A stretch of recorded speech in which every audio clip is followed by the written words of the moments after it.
Yes. And we are back. Clockwork.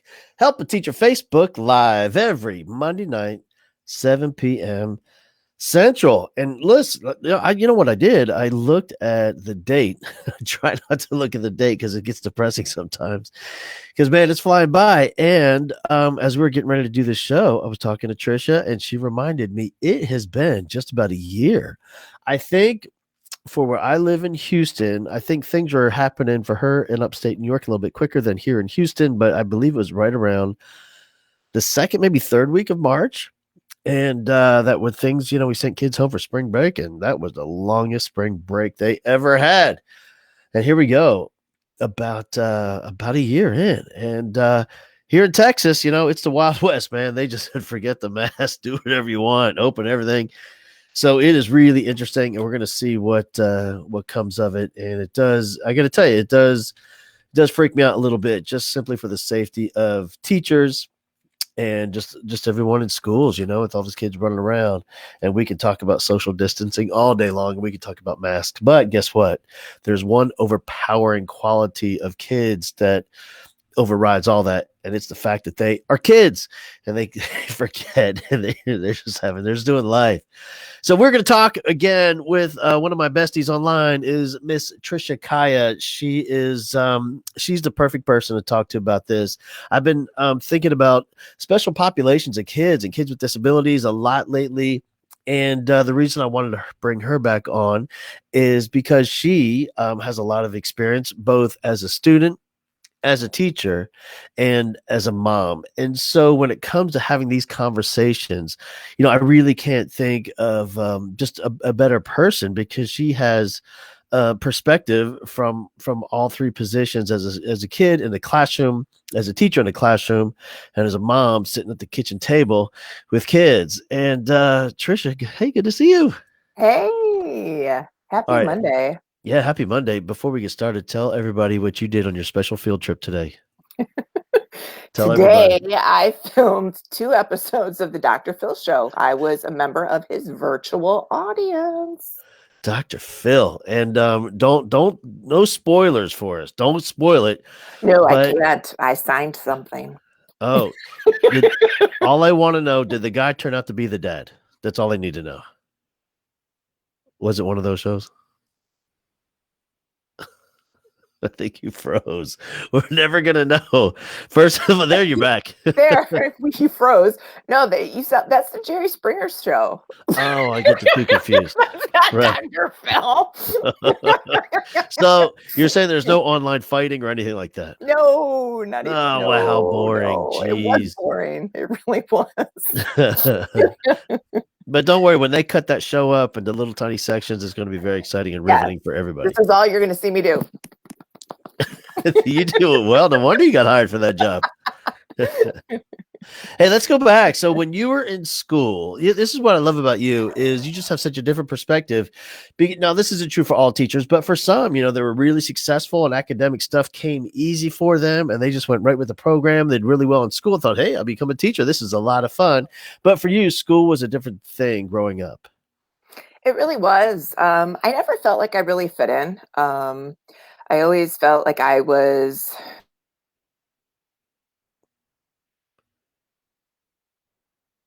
did have long hair. I would just hide behind it, praying the teacher would never call on me, because I just had no clue what was going on in the classroom. I just had no idea. And, I think I was in my second year of second grade. I had to repeat. And I, found myself in a special education classroom. I found myself, getting all kinds of support. And I remember feeling at one point just safe in the small classroom. Like, yes, I'm safe here. I can be me. And at the same time, just felt kind of ashamed, just kind of like the dumb kid. And Huh. so, and then it's funny because I only spent 1 full year in special education classroom, and then poof, they sent me on my own. And it's not that I wasn't I wasn't equipped. I still wasn't equipped. I should have probably had an IEP. I probably should have had test modifications and things like that. And that just didn't happen again until I was in college. So I just really spent most of elementary, middle, and high school struggling and just truly believing I was stupid. Wow, there's a lot there. First of all, the hair thing, the fact that you're using your hair as a disguise, because now you've got a whole different program going on with hair. And so what I'm interested in is when I look at you, I see just somebody that the way you present yourself and online and in your classrooms, there's a lot of confidence and there's a lot of kind of sass happening. But what you're saying is that was something that you acquired after the fact, because in school you felt you struggled and you were given the evidence. That's the danger of a lot of classrooms is they get data, they get evidence, a numerical grade that tells them you're just not bright. Exactly. And when you are somebody who really doesn't understand how you learn, so you just try to learn like everybody else is learning, and you study and you put forth effort and you do your homework and you turn it in and you stay after school for extra help, and you're still only pulling a C, that just kind of says, "Oh, stupid." I mean, Yeah, that's the way I felt. Like, you know what I mean? Like, I'm putting in all this effort and that's the best I can do. And a lot of my friends in school too were smarty pantses. You know, they were top of the class. And my best friend, God love her, she became an English teacher, but all through high school, we didn't text each other. We wrote notes. And she would circle all of my spelling errors and give them back to me. I mean, like, there was nowhere to be safe. Not even with my best friend, who later went on to become an English teacher. But I bet you did. Passing back before grades to you. And here's what I was having a conversation with a superintendent and a director of instruction at a school district just a couple of days ago about this, because a lot of kids shut down and they quit trying, and it's hard for some teachers to understand why this kid says he doesn't care, he doesn't do anything. And the psychology of the kid is, listen, I tried really hard, I gave it all I had, and I still couldn't do it, I still struggled. And the psychology is, if the kid doesn't even try, that's less pain. He's going to fail for sure because he didn't do anything, but it's way less painful than trying as hard as you can and still failing. I agree. I completely agree. And I've been teaching high school special education for 17, 18 years now. And by the time they get to me, they're sophomores in high school. And a lot of them just, it's just, they come up with a persona, whether Yeah, the persona is the class clown or just badass or whatever that might be, to hide the fact that they are really struggling, because they would rather be the badass who gets sent out of the room than be sure. the kid who can't answer the question. Yeah, they come in with that disguise for sure, and they're playing that role. They're playing that character Yeah, in this, in this play of a life that they're leading, and it's all that protection mode because they feel terrible about where they are academically. Every kid cares. I know they say they don't care, but I promise you, every kid deeply, deeply cares. I agree. I Yeah. completely agree. And so for you, in your classes, now you started off teaching special ed, is that right?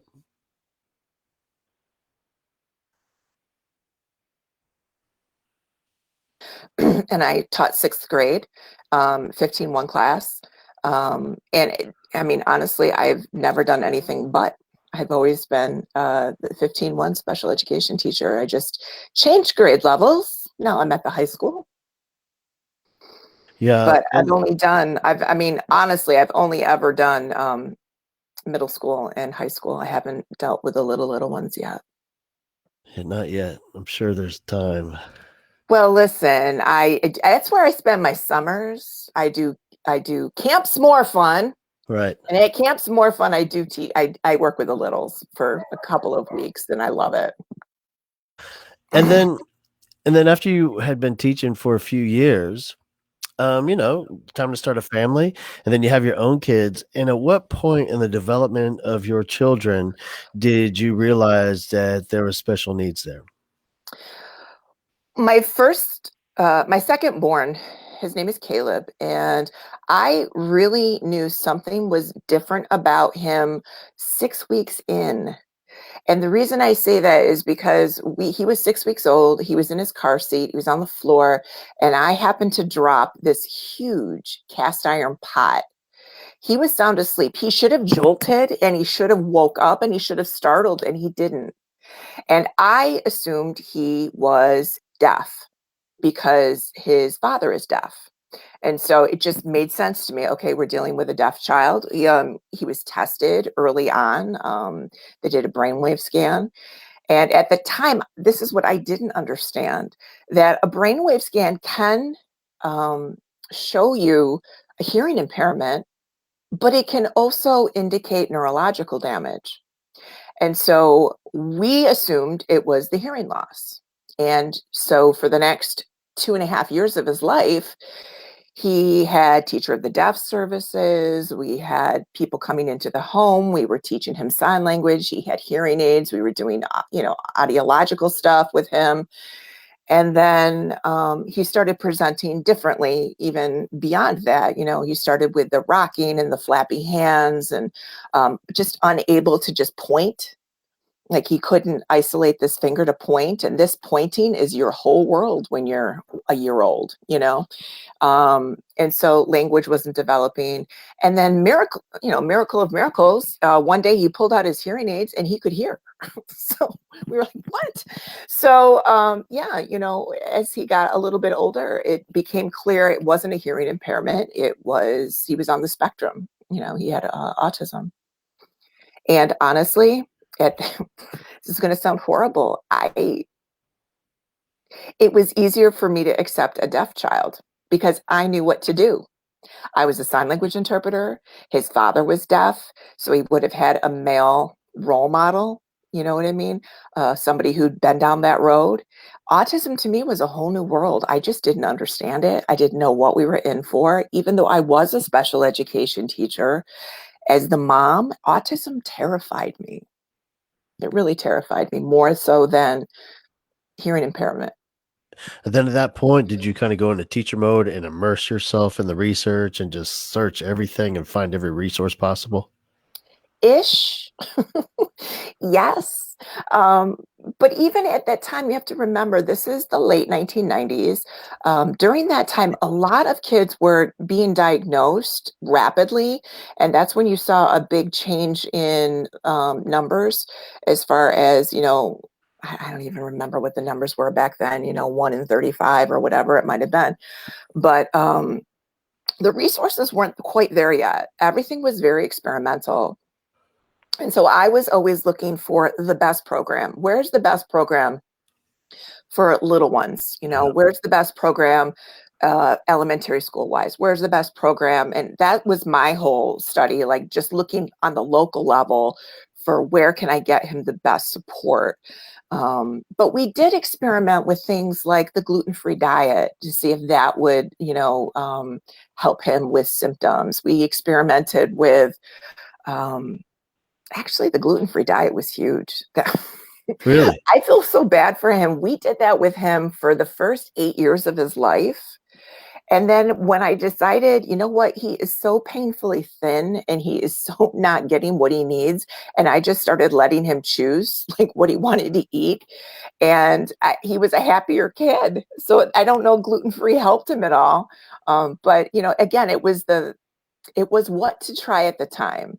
And Sure. so, yeah, I mean, that's what I was doing. I wasn't necessarily reading tons of books, even internet. I mean, there wasn't a lot available even on the net at that point in time. I really feel like moms who had their children in the, mid to late 90s really were on the cusp of pioneering a trail for kids. And I still feel that way today because today Caleb is 23 years old. And truly, there is not a lot of great services for adults with autism. And I feel like, I retired from teaching in about 7 years, and I kind of feel like that's where I'm headed, is really creating some good programs for adults who have autism. Yeah. And Yeah. as a mom, when it was time for and he was turning school aged, what Ooh, was that like finding a school and being his champion as he was getting into yeah. school? I'll tell you what, I I put off having his little sister to attend a CSE meeting. I went to a doctor. I was pregnant with Allie, and I went to the doctor, and he's like, Trish, we got to put you in the hospital. We want to deliver this child. And I'm like, wait, no, tomorrow I have to go to CSE for my kid. You don't even understand. Can we just put this off for 24 hours? And the doctor was like, are you freaking kidding me? I'm like, no, because I knew how important it was for me to be at that meeting. We were talking about my son's kindergarten services. So, it was vitally important to find the right district. When his first school experience was positive, don't get me wrong, but this school wasn't what I would have called state of the art in terms of serving kids with autism. Quickly, I found myself a place to live in the creme de la creme of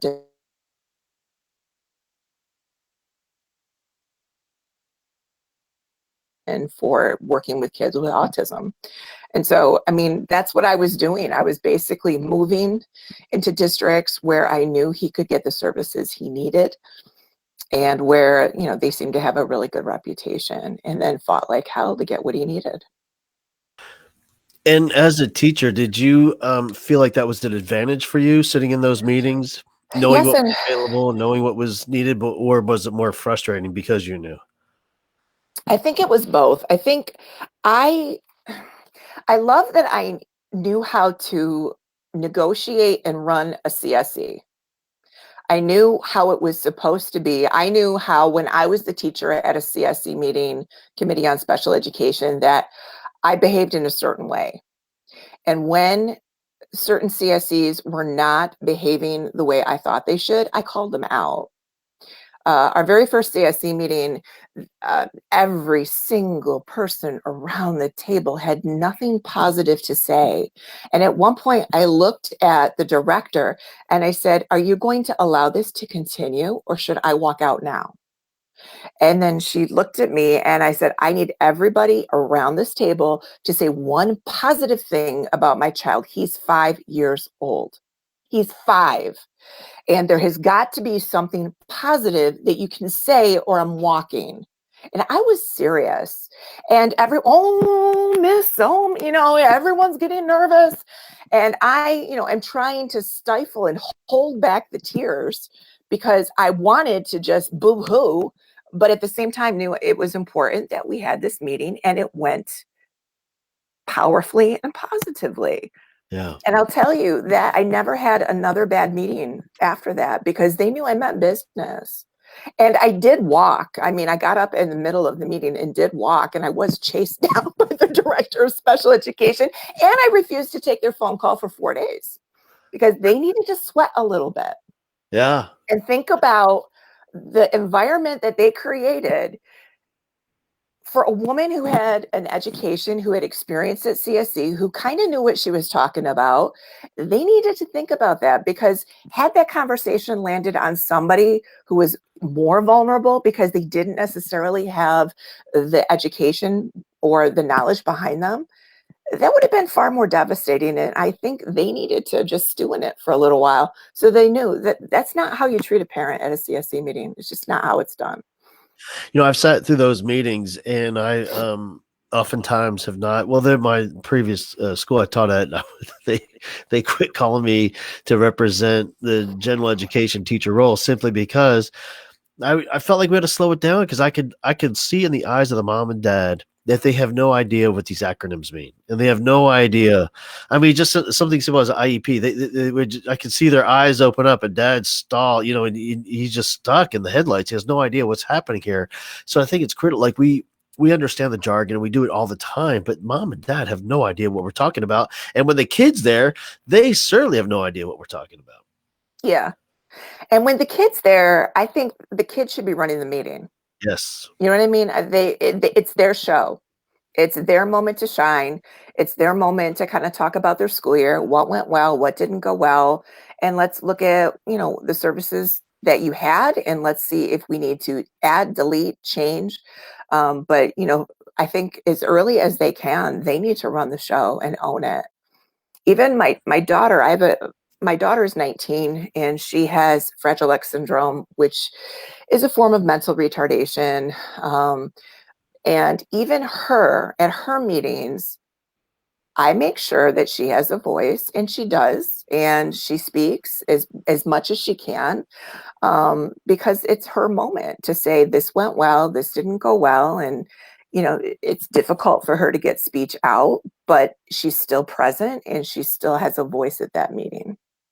My son, just this school year, was diagnosed with dyslexia, and he's a sophomore in high school. So he's just a champion at trying to figure out different ways to deal and get around the system. So it is, he's going to cover things up to get to this point, but they're really good at his school about giving him voice and getting him ownership in the meeting. Too much so, because when they will talk about modifications, I ask him, "What do you think?" And he goes, "Well, this extended time here on test. Let's go and change that to no test. I think we're all in favor. Thank you." And like, no, we can't do that.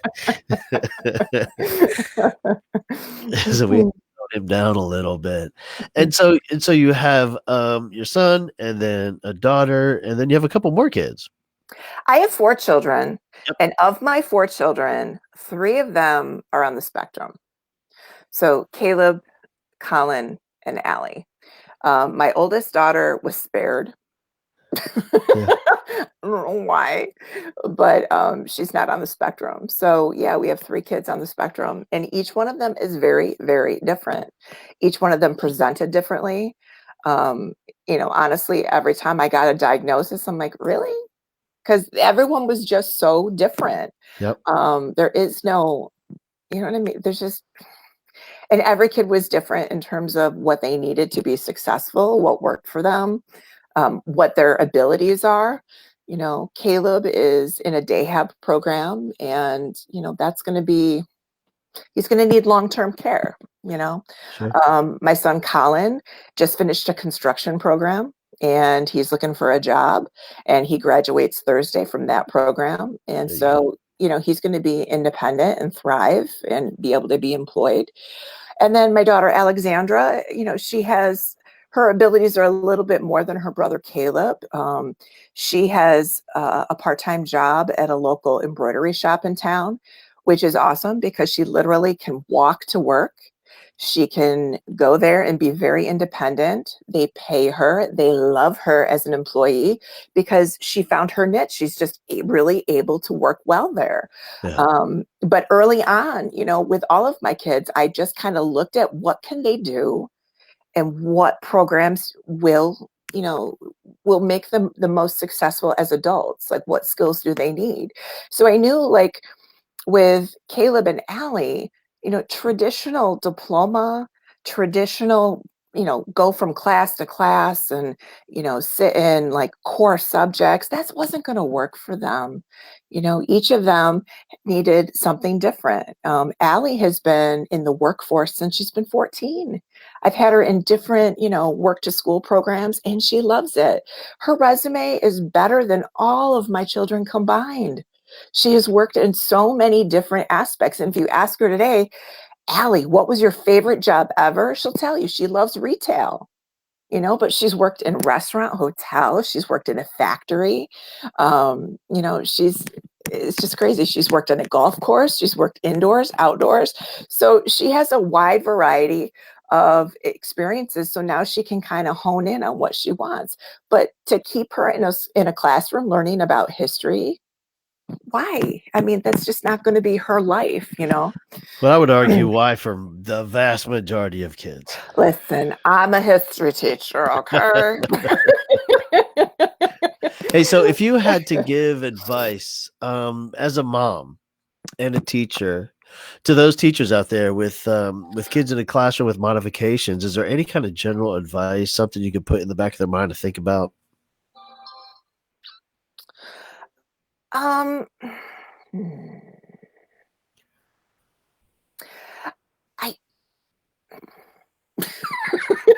I ju- every kid is so different. Yeah. I just think you have to get to know your students and get to know what works for them.